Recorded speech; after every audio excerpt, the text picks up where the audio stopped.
to the virtual Second International Conference on the Future of Education 2020.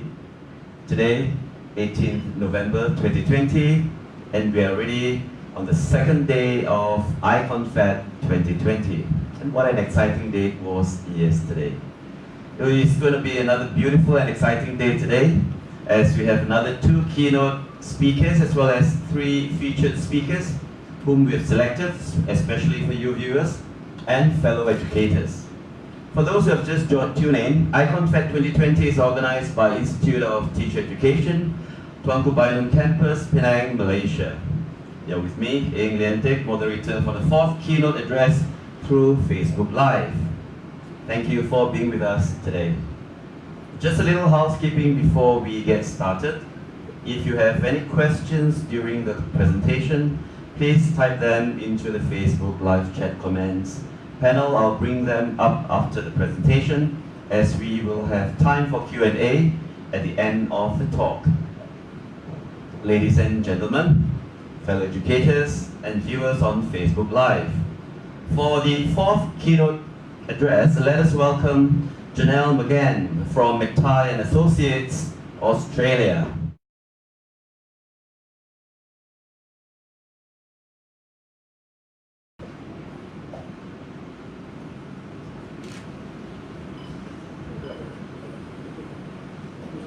Yeah, all yours, Janelle. Thank you, Eng. Are you seeing that okay? Yep. Coming in loud and Selamat clear. Datang. Selamat Datang. Welcome from sunny Perth. I feel quite close to you here in Perth. We're only 4 hours away geographically. In fact, I'm closer to you than I am to my own daughter here in Melbourne. But what a great privilege it is to be part of this international gathering of educators sharing their expertise. And of course, technology allows us as educators to stay connected in lots of interesting and different ways. In fact, I'd like to acknowledge the wonderful work that schools and teachers have been doing in this time of pandemic to ensure that our students remain connected and learning, and I thank you. In our time together today, we'll take some time to consider what the new next means with a curriculum lens. So I believe what awaits us is not the new normal, but the new next. In fact, teachers and schools have had to adapt very quickly to a different way of thinking about their teaching and learning. So as we explore the new next in our time together this morning, I'd like to provide a framework for how we might think about curriculum and acknowledge that the curriculum can be a living and breathing opportunity for taking advantage of teachable moments on very relevant and current topics, and surely we're in such a moment currently. I'll take you through an integrated unit designed around the pandemic using a particular software from EduPlanet 20. Janelle? Yes? Yeah, you were cut off prematurely earlier. I think it's because of the internet connection. So we are back online, and Okay. yeah, you can continue. Please make sure that we don't get cut off in the middle or something. And did we hear anything? Yes. You want me to start at the beginning? Yes, it'll be good to start at the beginning. Yes, thank you. Okay.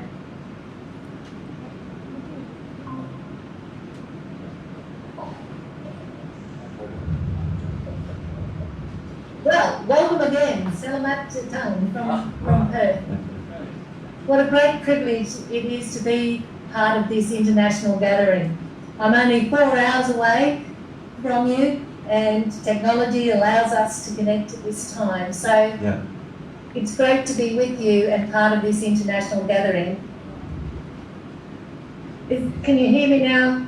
Loud and clear. Okay. So I'd like to acknowledge the wonderful work that schools and teachers have been doing to ensure that our students remain connected and learning. And I thank you for that. In our time together today, we'll take some time to consider what the new next is with a curriculum lens. I think what awaits us is not the new normal, but in fact the new next, and teachers and schools have already had to adapt quickly, and we've learnt much from those experiences. So as we explore the new next, we'll explore something around what it means currently and what it might mean in the future. And I'll also like to provide you with a framework for thinking about curriculum and acknowledge that the curriculum can be a living and breathing opportunity for us to take advantage of teachable moments on very relevant topics, and surely we're in such a moment now. I'll take you through an integrated unit design around the pandemic using a particular software platform called EduPlanet 21 and highlight some of the features of that technology for designing curriculum. And hopefully we'll still have time at the end for Q&A. If we have this educational goal of deeper learning, I believe that's more important today than ever. And characteristic of that now is the fact that our collective knowledge base continues to increase rapidly, with estimates of that doubling in months rather than decades. So the knowledge is expanding faster than we can absorb it. And there's not enough time in schools, realistically, to master all of it or even a small percentage of it. So the fact that we can access much of the world's information on a smartphone in a couple of seconds means that success in school or life no longer requires memorisation of all the pertinent information. Instead, today's educators should focus on identifying concepts that are worth understanding deeply and designing instruction in a way that promotes this deeper learning and deeper understanding. Associated with that trend of rapid increases in knowledge is the related unpredictability of changes in today's world. And that might be from technological advances like automation and artificial intelligence to political and economic transformation and shifts in global migration patterns, whether that be climate change or even pandemics that can bring the world to a halt. So it's fair to say that we're no longer educating learners for a stable and predictable world, and that the future belongs to those who are adaptable and able to transfer their learning to new situations. So the future requires deep learning. When we think about this deep learning in a curriculum sense, it's based on big ideas and concepts and those enduring understandings that might go beyond a unit of work or beyond a particular subject even. And they use discrete facts and skills to focus on those larger concepts or principles or processes. They enable the transfer to new situations with or beyond particular subjects. One of the issues for us as educators is overcrowded syllabus documents. And so as educators, we need to think about how do we establish priorities. And in fact, the great researcher, Dr. Robert Mazzano, would claim that we needed 9 extra years at school to cover those syllabus documents. So how do we uncover what's really worth knowing and worth doing within our curriculum? So that as teachers, we need to see the whole forest, not just the trees. McTighe and Grant Wiggins have been writing and researching about this for over 40 years, and it's this work that I've also been involved with, both in my own schools, in now working with teachers and schools right across Australia, New Zealand and Asia, and in my work with pre-service teachers. So the UbD framework is a way of thinking about curriculum. The word curriculum means a course to be run. So our planning process provides a structure to guide thinking about curriculum, assessment and instruction with a focus on teaching and assessing for understanding and learning transfer. So we're designing our curriculum backwards from those ends. And it emphasises the teacher's critical role as designer. In an understanding-based curriculum, the key ideas of of Understanding by Design is in its title. And the first of these is really to focus our teaching on helping learners deepen their understanding of those big ideas of content and processes and prepare them to be able to transfer that. Arguably, one of the most important goals of modern education is to prepare students to transfer so that they can learn and apply, so that they can transfer their learning to new and even unexpected situations. And if the COVID pandemic has taught us anything, we're preparing students for an increasingly complex and interconnected world in which the future is not always predictable. In saying that we want students to focus on understanding and transfer, in no way means to suggest that we don't care about basic knowledge and basic skills, because clearly that foundational knowledge and skills, the students can't do much without them. But our position is that they should consider those foundational knowledge and skills as the foundations of their learning and not the ceiling of a modern education. A modern education should prepare students ultimately for transfer. So then we think about this planning curriculum backwards. And this idea of planning backwards isn't a new one. McTighe and Wiggins proposed 3 stages for that backwards design. The first of those stages is thinking about our desired results, our ultimate goals. And there are some particular ways that we might think about that. The second stage is to ask teachers to think like assessors and ask a straightforward question. If they're our goals and outcomes we're after, then what evidence do we have of learning or skill proficiency or understanding? What do we need and think about in assessment before the learning plan? So in stage 3, those day-to-day lesson planning, the placement of our teaching and learning at the end, suggests that our teaching is not just informed by those desired results, our intended outcomes, but by the evidence we collect of student learning is also driving our teaching and learning. This is not a new idea. In 1949, Dr. Ralph Tyler articulated the basic idea of backward design. And as I work around the world, I hear that term being used by curriculum designers, see it in syllabus documents, and it's a word that is frequently used in curriculum design. He proposed these 3 questions. As teachers, if we think about our answers to those 3 questions, we avert 2 problems.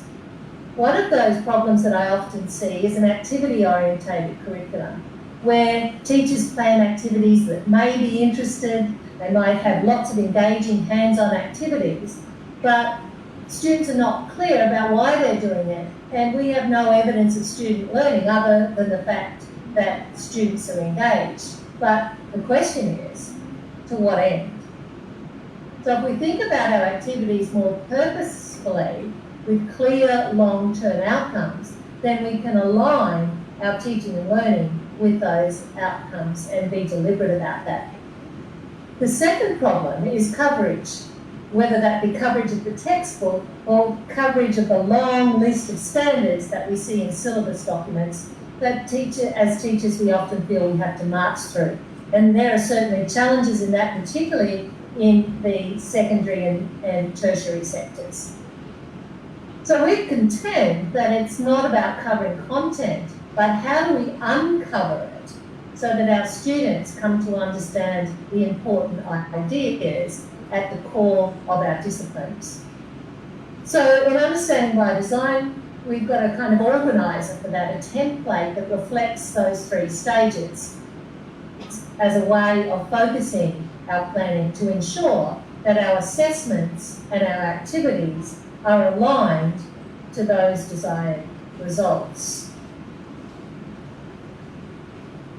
I'm going to illustrate this for you with a unit focused on the COVID pandemic.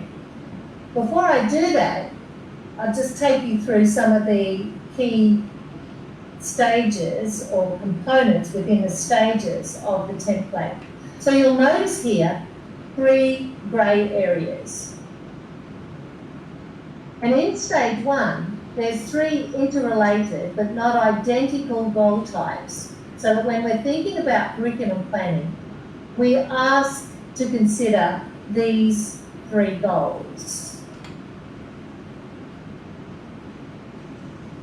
What are the kind of long-term independent accomplishments that are desired? So how will students be able to independently use their learning?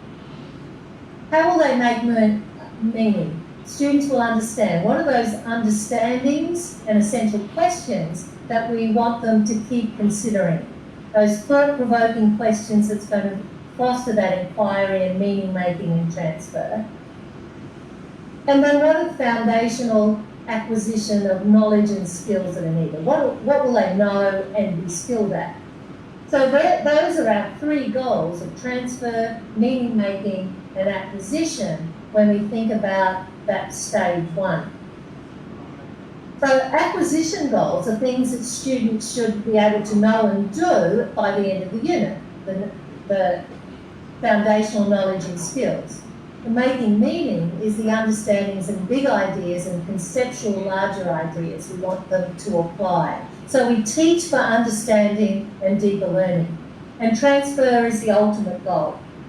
And we clarify that right at the beginning so that even as we're teaching a unit in grade 3 or a unit in grade 8 or grade 10, we have that longer term goal in mind. This is like as we organise our curriculum. So we might have a learning management system, and you can see here in this particular platform, the unit is on linear motion, is designed around essential questions and those big ideas, and everything, the resources, the interactions, the discussions, the problem solving is all aligned around those essential questions. When we look at those essential questions that might organise our unit, they're open-ended, thought-provoking questions that engage students in exploring and uncovering those big ideas for themselves. There's no single or correct answer. It inspires a question for discovery. We would need our students encourage and develop critical thinking processes and real-world solutions and scenarios. It's all about possibilities. So what would be the impact if you were to organise your curriculum around questions like these? What would it mean if students continued to revisit these questions and refine their responses to them in the light of new learning? As they ask their own questions, as they develop their own passion projects around these big ideas, how would that help them make meaning of those core concepts and help them develop deeper understandings? In the second stage of determining acceptable evidence, we think like assessors, and if these were the goals that we were after in stage 1, then what evidence do we need of that learning? So we think about assessment metaphorically like a photograph album. It contains multiple pictures, and there's lots of information and revealing pictures within our photograph album. It's not any one single picture. And if we have those different types of goals, we have knowledge, we have skills, we have conceptual understanding, and we have transfer, we therefore would expect to see different kinds of assessment photos in our photograph album. And those different kind of pictures relate to those different goals. So in UbD, there's not one particular type of assessment. Rather, our assessment should give us evidence of all of our goals. When we think about this assessment, we can think about it in terms of both application and explanation to see if students really understand. By application, we give them a task to perform with their knowledge to apply in some situation, and you might see verbs like this in the assessment task. So they're not just doing something, but they also have to explain to show their work, to justify their answer, to support their reasoning. So you can see how these verbs are encouraging that deeper understanding. And we've got those twin processes there of both application and explanation that, if done well, would show us, would give us evidence of students' understanding. If they can do something but they don't know why, or if they have an opinion but can't support it, they don't fully understand. So our performance tasks, therefore, call for that understanding. So we might have one or more performance tasks that require application and explanation, and there might be other photos in the album based on knowledge, skill, and acquisition goals. So when we think about that third stage of backward design, the thinking around planning our learning experiences instruction, it all comes together about what we're doing as teachers and what students will be doing to acquire the skills and make that meaning that we've been talking about. So this is where those three goals come into play. So if our goal is for students to acquire factual knowledge, then how are we going to teach it so that they'll remember it? And that might be mnemonic devices, repeating it in different scenarios, interleaving it, writing it down, a whole range of ways for acquisition. How we teach skills is different. How we present those and explain them, model them, try them out in particular scenarios or similar situations and we're giving feedback to students over time. We might provide lots of different opportunities and critically, again, giving them feedback, which involves both understanding and transfer. Then different instructional models are needed there. So we come to this idea that understanding requires active meaning making by the learner. We can't give it to them. So I'd like to use a game analogy here as we think about that. So the transfer goals, those big ideas, are equivalent of playing the game in soccer. The game is the ultimate transfer goal. Of course, we need to learn the rules of the game and practice the skills both individually and as a team. If we think of understanding and transfer like a coach does for a team sport, what's the game we want the players to play? So if we think of coaches in this way, in a game, the knowledge, we need to know the rules, or we're not going to be a good game player. There are skills both as individuals and as a team skills, and much of the practice that players do is building those individual and team skills, but also understandings of the tactics or the strategies of the team. And so the best coaches help kids or players understand the strategy of the game, along with those knowledge and skills. And that's what teaching is. Think of teaching like practice. In practice, learning the knowledge and skills and strategies, but also always with the game in mind. So coaches are coaching for authentic transfer performance. The players have to put everything together on the field, and every game is different. It's a transfer performance. So coaches know it's not enough just to cover the skills or the plays, but they have to work with the players to work with them and take them along to optimise their performance in the game. And I think this is a good strategy for thinking of teaching and learning in the UbD framework. So if you're clear about those transfer performances you're after, you can have one or more performances in stage 2, and now you think backward and think like a coach to develop the knowledge and skills and understandings that are necessary for the ultimate game performance, but also use scrimmages along the way so that you can give feedback in game-like situations. And that's how coaches prepare for the game and how we as teachers prepare students to show their understanding and transfer their learning.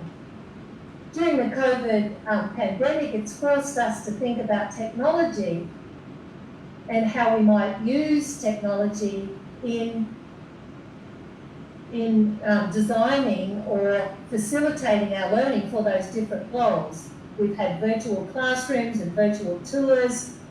We use platforms or interactive platforms like Peer Deck so that we can have students interacting with the direct teaching as we're doing it. There's a whole lot of online platforms like Padlet and Google Meet and Google Docs that allows students to interact and show their understandings. And then lots of apps where students can use to transfer their understandings, to design, be creative about designing their own content. And you'll hear lots about those in the sessions over the 2 days, but it might be programs like Flipgrid, for instance, or a whole lot of apps where students are actually designing their own content. So I just want to quickly show you how that unit plays out, how a unit might play out on an electronic platform that's based around that framework we've just been talking about. So I'm just going to jump out of the slideshow now and take you to the platform.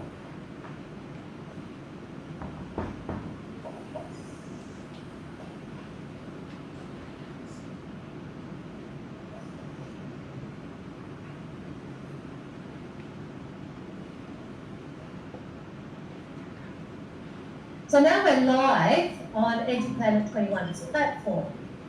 And what you can see here is a unit that a group of teachers, including myself, got together from several different countries to design a COVID unit platform, a COVID unit.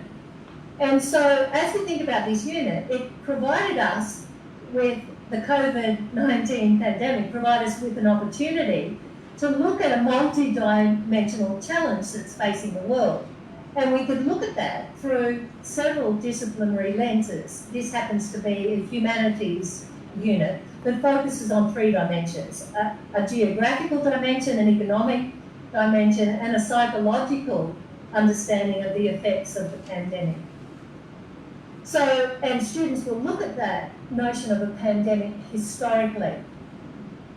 So in that stage 1 of the planning, where we were looking at our learning goals and planning backwards from them, you can see here that the platform allows teachers to add and remove standards straight from their syllabus documents. So these particular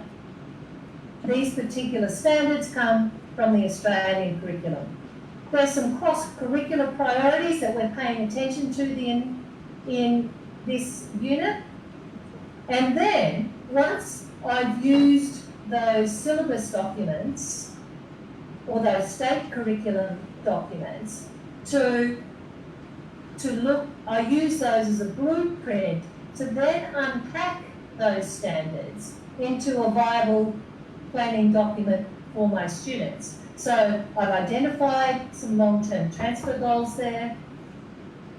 I've identified some understandings and essential questions.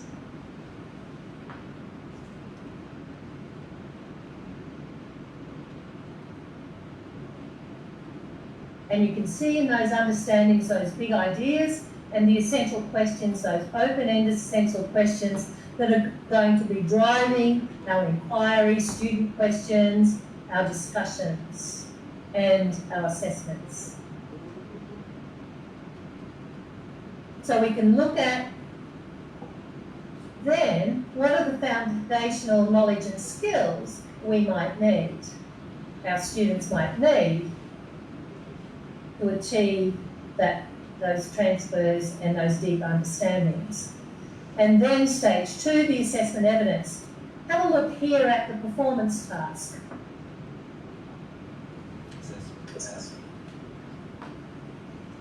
So the task here, where students are looking at a real scenario of understanding the psychological effects of the pandemic on individuals and the ways they might cope with those, and then to select a target audience and develop the best way to communicate with that target audience. So here they can use technologies like podcasts or infographics, or they might want to develop a video or a picture book. So you can see that transfer task, and there's another transfer task here, where they're joining a pandemic task force to develop a long-term and short-term plan on how to deal with the economic effects of the pandemic. And there might be some other sources of evidence. For instance, in this case, developing a timeline of the history of the pandemic, where it started, how it spread, its current state, and looking at the history of pandemics and their effects on society. So there where we're heading with those big transfer tasks. And then we've got the learning activities here. And you can see on the platform, we're able to put in those learning activities. We're able to connect those with a variety of resources, with links.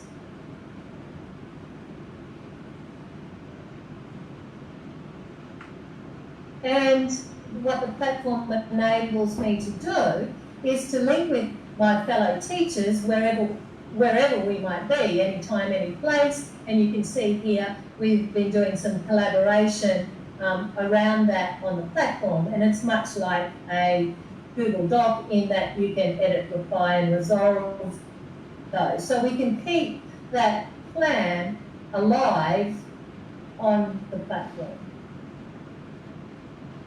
So this is just an efficient technological tool for doing that planning and using the Understanding by Design framework that I introduced you to earlier. Excuse me. So I'm going to stop sharing now. Excuse me, Janelle. The presentation earlier, the website that you've just shown us, I think there's a very good model for what you've been talking earlier about understanding by design, right? Is it accessible to everyone who visits that website, or is it you need to be a member or to register? Yes, that's right. It's a platform that you would need to get membership for.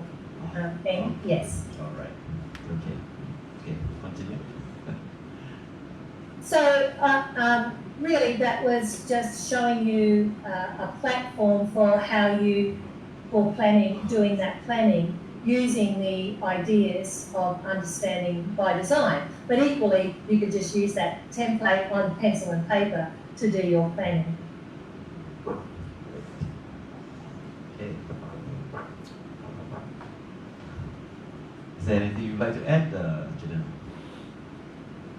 That's it for me. I was wondering if there were questions that the participants might have of points that they might want expanded on or clarification about.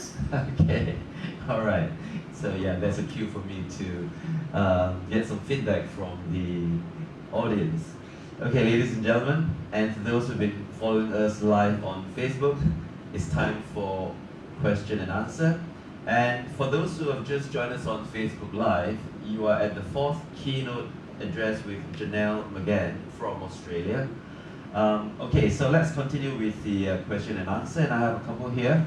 But before I do that, I would just love to say that, on such a big topic like curriculum design, so glad that I'm listening to you right now, because you have managed to dissect it into little components, that is so easily understandable, is so easily digestible. The 3 parts that you were talking about, and reminds me of the flipped classroom approach that we've been doing this while. Yeah. Okay, let's get back to the question. The first question for you is this. What instructional shifts do teachers need in order for their students to have deep learning? Okay, again, what instructional shifts do teachers need in order for their students to acquire deep learning? Instructional I think shifts. the first part to that, in answer to that thing, is that teachers need to change how they think about this notion of knowledge. So if we think about not just knowledge but understanding, we can facilitate our students' access to knowledge but they need to make the meaning for that knowledge. They need to gain the understanding for themselves. We can't give that to them. So as we think about that, that requires a different way of thinking about learning, that learning is something that happens in the mind of the learner. And our job is to facilitate that, to engage them in that learning, making meaning for themselves, to work with those foundational knowledges and skills and give them practice, just like a coach would give their players, scrimmages to practice those knowledge and skills in a game-like scenario, so that then we think about the assessment as the transfer of that understanding. So we're not going to really know if they understand something deeply until we give them opportunities to do that in new and different ways. So then when we think about our instruction, there's some instruction, there'll be some direct teaching as we're teaching and modelling those basic foundational skills, but then we think about our instruction in terms of how do we give opportunities for the students themselves to make that meaning, to practice their ideas, to develop those ideas, and then how do we give them opportunities to practice the game. Yeah. As you mentioned earlier, the understanding comes from active participation from the learners themselves, right? And we facilitate the strategies that they're going to need to be able to work with that information. Very nice. Yeah, that's a very clear response to the answer, to the question. Now, I have another question for you. Sounds like this. The current situation opened many new nexts in curriculum designing. What could be the elements that will become a must in future curriculum? Again, yeah, the current situation in this pandemic, as you mentioned earlier, it opened up a whole new world in technology. So in curriculum designing, what could be the elements that will become a must in future curriculum? I think focusing on the big concepts and understandings that any discipline brings to that. So in that COVID unit, for instance, we were focusing on the pandemic was the context, if you like, of learning, but we were still drawing on those multidisciplinary understandings from economics, from psychology, the psychological effects of the pandemic, from geography, from the history of the pandemic, from looking at the geography, how the pandemic spread. There's a whole lot of biological understandings there. So if we think about the notion of complex problems, we're going to be bringing ideas from all of those disciplines. So it's about those understandings of those big concepts that those disciplines brings, so that we can transfer that to any situation. So there's not right and wrong things we should look at in curriculum. We should look at those big understandings that we can then take to whatever the complex problem might be. And it comes from the big idea that you were talking about together with all the essential questions. Yes. So probably that is something that answers this question, that what is a must in the future curriculum designing? So this big idea, these essential questions, right? Yeah. All right. Thank you very much. I think there are tons of questions here, probably we could look back at the live questions. There are some questions there, but because of the time limit, we couldn't actually answer them all. So we will just stop here at 2 questions, okay? Thank you so much for the questions, ladies and gentlemen, and thank you to the speaker for responding comprehensively to all the questions. All right, so ladies and gentlemen, dear viewers, I guess that's time to wrap up this session.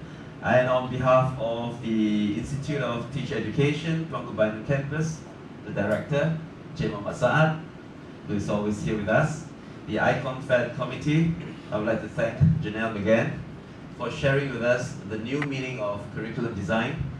Thank you again, Janelle. Terima kasih. Thank you, Ian. Enjoy the rest of the program, everybody. Yeah, and of course, not forgetting all of you out there, the viewers and participants of our virtual second Icon Fed 2020. Thank you so much for joining us.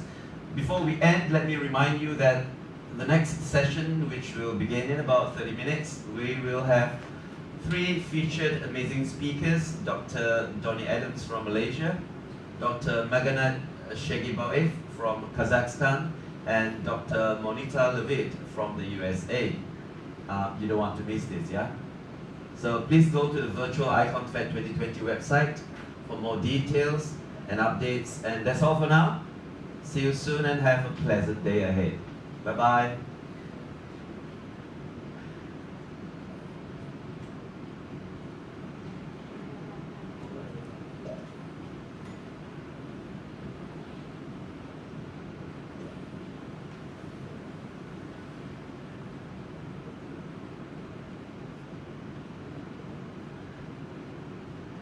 Yeah, the crew is saying bye, Janelle. Bye. So thanks, Ian. Was that okay in the end? I'm sorry about the beginning. That was fine. It's okay. Everything turns out fantastic.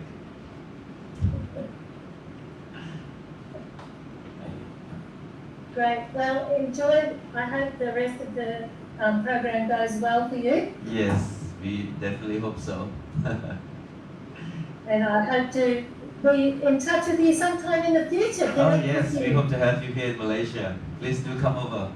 4 short hours for you to fly over. Yes, that's right. It'll be fantastic. Yeah. Thank you, Ian. Thank you, Janelle.